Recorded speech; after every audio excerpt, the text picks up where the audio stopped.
Israeli commandos conduct raids in Lebanon as cabinet debates ground invasion. Israel's cabinet was meeting on Monday evening, that's today, to discuss whether and when to launch a major ground operation in southern Lebanon, which would be Israel's first there in nearly 2 decades. Yeah, I mean, this is, the 2 decades was 2006, and I remind everybody that Israel failed back then. Hezbollah, I believe, has gotten stronger, more capable, better prepared. Israel, of course, has built up its capabilities, and they had a plan to go into Lebanon to fight Hezbollah, but that plan didn't have built into it a year's worth of exhaustive combat in Gaza against Hamas that wore down the military. The military that Israel is mobilizing or has mobilized to go into Lebanon is not a fresh military. They're an exhausted military.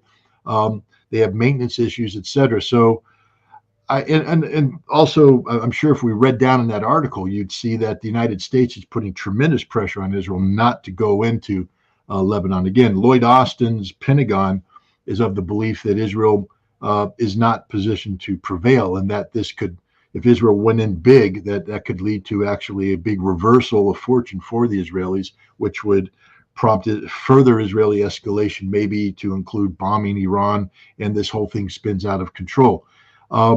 And so I think what you're seeing right now is, these commando probes done, reconnaissance enforced, designed to take out certain capabilities to allow some movement forward that the Israelis will say constitutes, proof that they can defeat Hezbollah without decisively engaging Hezbollah. Can Israel take on Iran alone, that is, without the active participation of the United States military in that conflagration? It depends on what Iran is going to do.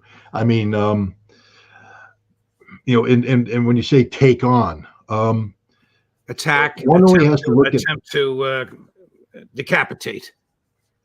Well, see, that's about the only chance Israel has, is to carry out a major act of decapitation. And I would say that, having seen the Israelis use pagers and walkie-talkies explosively, that Israel probably has some sort of, clever decapitation support plan already in Tehran, waiting to be used. There's rumors out about Israeli penetration of the Iranian Revolutionary Guard Command. They may even be on the inside of, the supreme leader's inner circle. This could be deception designed to cause, the Iranians to self-destruct from within as they go, on a spy hunt, looking for a spy that doesn't exist. There's all sorts of games being played right now. But Israel, I think, would be able to carry out one major decapitation effort.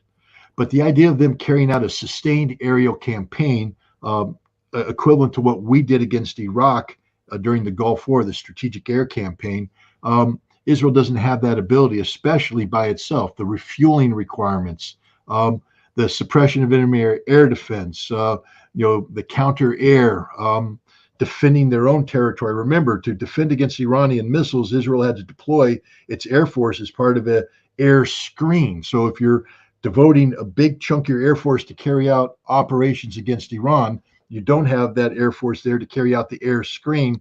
And at some point in time, even the vaunted Israeli Air Force, it runs out of capacity. And I don't think Israel has the ability to do a sustained air campaign against Iran without American help. And right now, the United States is not inclined to help the Israelis. Here's